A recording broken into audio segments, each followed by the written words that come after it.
Hi, everybody, and welcome to EndoCast. I'm your host, Leslie Bishop, and this is episode 32 with our physician guest, Dr. Bob Snow. EndoCast is a GI-focused podcast for clinicians, by clinicians, presented to you by Boston Scientific. Together, we'll take a closer look at the data, techniques, and insights of endoscopy that matter most to listeners like you. Dr. Snow, welcome to EndoCast. Thank you. Happy to be here. I know we're going to be talking about bariatrics and endobariatrics, but before we get started, can you just introduce yourself? Tell us about your background, your practice. Yeah, I am a bariatric surgeon who we concentrate on endobariatrics. I've been in, 30 years in practice. Was in a pretty big practice, did all the endoscopy there. Was one of the first to do Orbera. And then we picked up on ESG early on, even before it was approved here in the U.S. So quite a bit of experience, and we just love it, and I'm glad to be here to talk a little bit more about it. So you've been doing bariatrics for 30 years? Yes. So you were one of those early cowboys.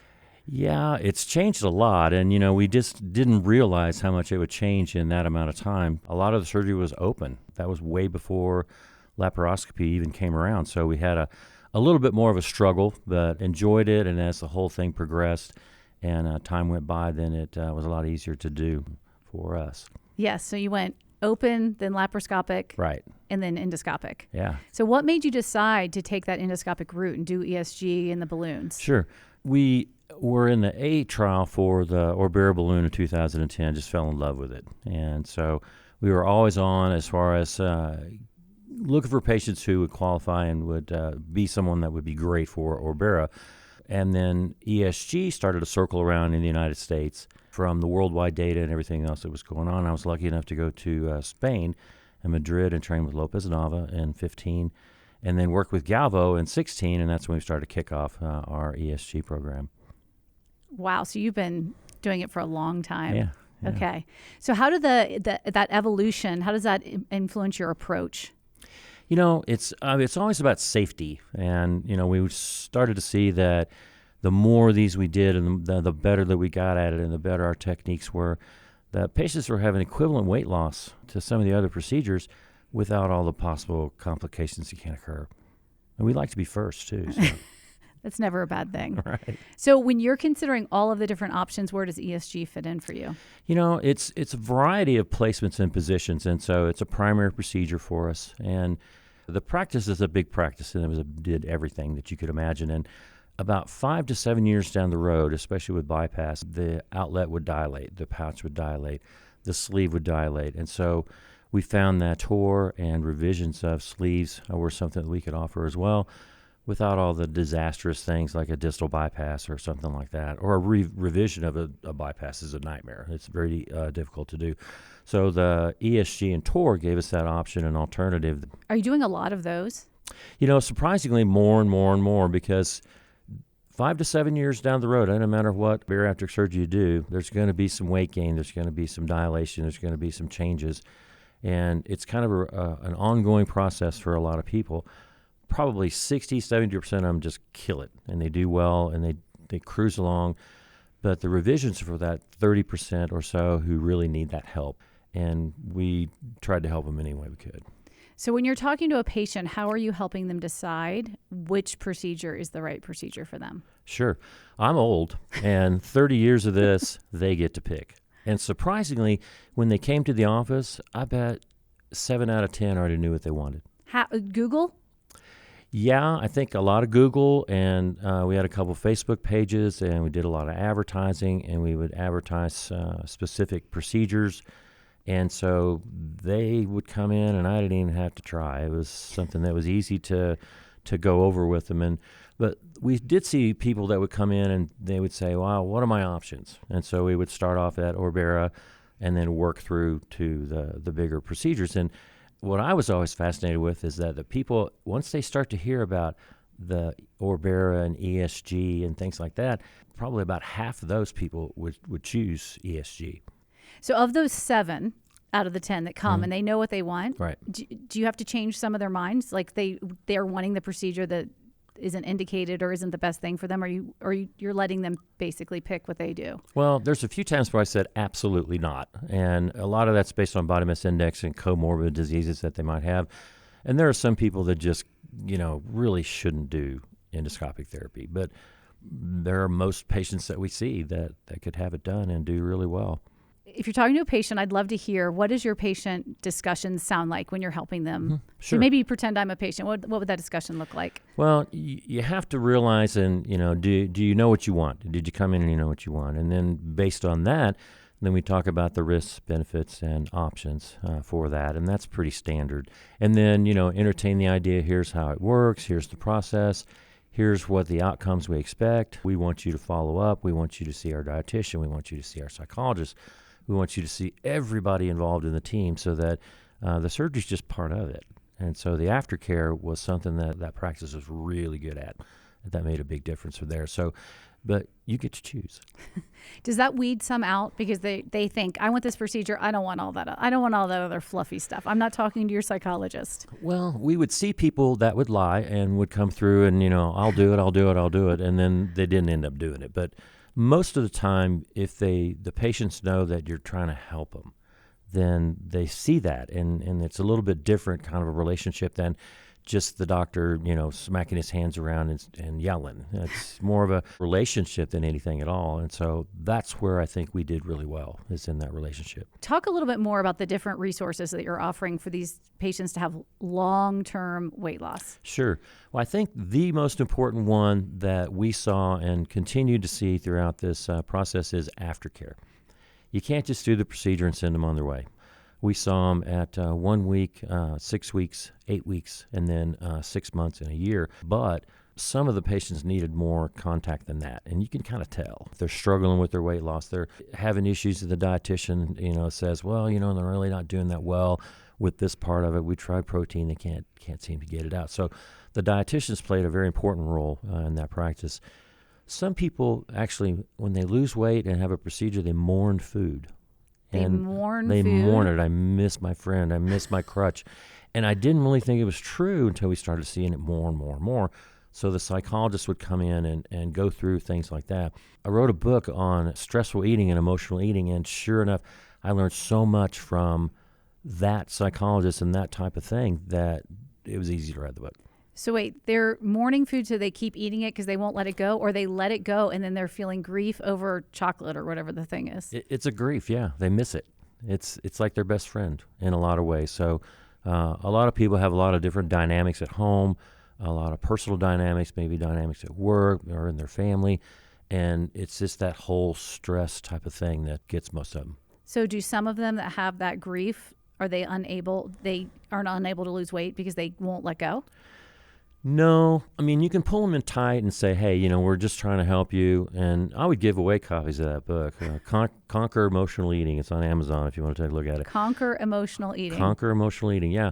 And I'd give that book to them, and they have something they could reference and say, I'm just like everybody else. I'm going through the same things that everybody else is. And support group would help out with that as well. And so they would talk to other patients that would have similar issues, and they didn't feel singled out in a lot of ways. And that kind of group therapy mentality, support groups really made a big difference for most of them. So you've obviously been changing your procedure over the years. I'm just curious what kind of decision points you're making when you're deciding, okay, I'm going to start doing this endoscopically, or back when you're doing it laparoscopically. How do you make those decisions? Well, a lot of that's based on body mass index and their comorbid conditions. But for patients who might not even know about, eTOR or ESG, we bring it up and you can talk to them about it, because to revise a bypass to a distal bypass, or even revise the bypass in the gastrojejunostomy, is a challenge. And so we let them know, hey, we have this option with eTOR, and the practice actually shifted towards eTOR rather than distal bypasses. And I thought one of the younger partners was going to scream and yell about it, but he said, hey, they're doing just as well. They're not having any problems. So we started to shift those revisions to eTOR. But a lot of it is just, what do you feel comfortable with? What's your level of comfort with what are you going to have done? Are you more comfortable with something that's a little less invasive, like an Orbera? Maybe you have 40 pounds or so to lose, and that might be a good treatment option for you. So Obviously, your body mass index is less than 40 with that. For patients whose body mass index is a little bit more than the 30 to 40, kind of in that range, 35 plus, we'd offer ESG. But, we just let them choose, and you just tell them straight up, here's what you can do, here's what you can expect, here's the kind of things you're going to see post-op. With the endobariatric stuff, it's just not as dramatic as far as the problems that they have. They might be a little nauseated, they might have some little pain and things like that, but it's nothing like laparoscopic surgery. But what about for you in terms of you adopting a new procedure? What's your decision-making process for that? Doing this for so long, I think the single most important thing for us is it safe? And then you have to talk about, is it effective? And are the outcomes something that you could compare to other weight loss procedures, as far as this is something we feel comfortable about offering, that we know based on our data and the worldwide data is going to be good for our patients. All right, talk to me about how you're working with cross-functional players in terms of patient success. We were real fortunate in this practice that we had a lot of options and alternatives for our patients to help them out in follow-up and in aftercare. Our nurse practitioners, our PAs, we had our dietitians, we had psychologists available.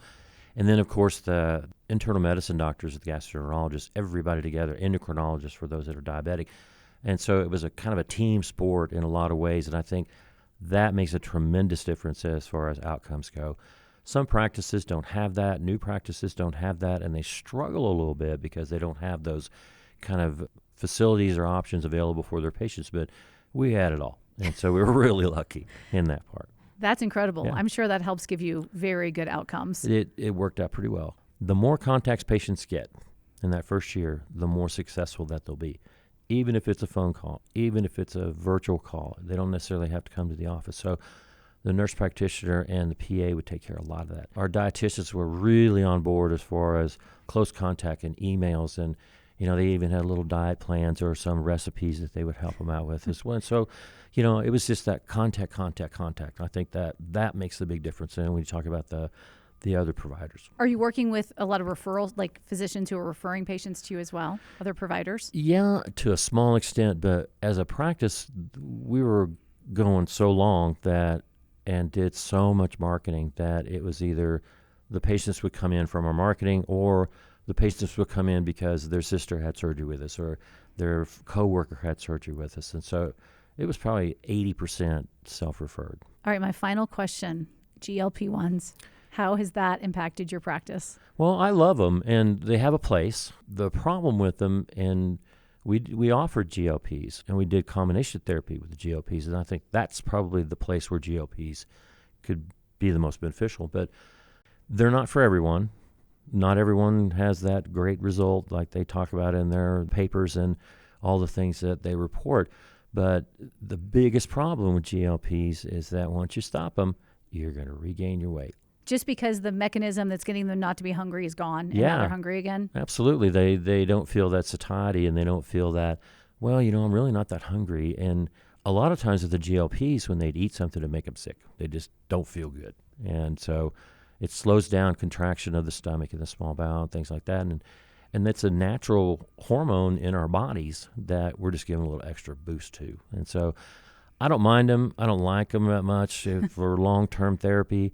But I think adjunct therapy, yes. And I think that everybody needs to realize that it's not a catch-all and it's not an end-all. And I think ultimately it will be something that we can take a step back and say, that was like those diet centers where they passed out fen-phen for so many years.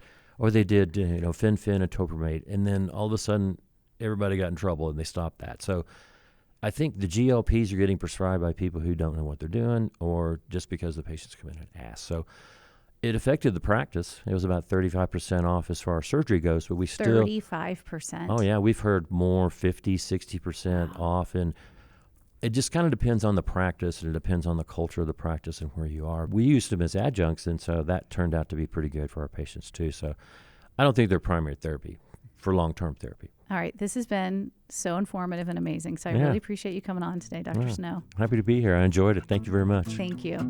Thanks for listening to this episode of EndoCast. Please subscribe to the podcast and follow Boston Scientific Endoscopy on our Twitter, YouTube, and LinkedIn feeds.